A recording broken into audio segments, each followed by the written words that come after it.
রাতের অন্ধকারে বেমালুম চলছে তোলাবাজি। হ্যাঁ, ঠিকই শুনেছেন। নদীয়ার ধুবুলিয়া থানার অন্তর্গত মায়াপুর মোড় এলাকায় দিনের পর দিন এমন কদর্য কাজ করে চলেছেন পুলিশ।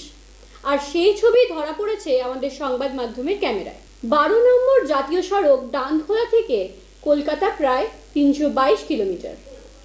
রাতে জাতীয় সড়কগুলিতে যখন পুলিশদের টহলদারি ও নাকা চেকিং করার কথা, তখন তার বদলে হাত বাড়িয়ে লরি থেকে তোলা আদায়ের চেষ্টা করছে পুলিশ। এই ছবি স্পষ্ট। রাজ্যের মুখ্যমন্ত্রীর কড়া নিষেধাজ্ঞা থাকা সত্ত্বেও রাতে জাতীয় সড়কে তোলা আদায় কমছে না। তবে কি কারণে এই টাকা? কেনই বা পুলিশকে বারবার এই টাকা দিতে বাধ্য থাকতে হবে লরি চালকদের? তবে তোলা আদায় করেই কি চলছে পুলিশের কাজ? উঠছে প্রশ্ন।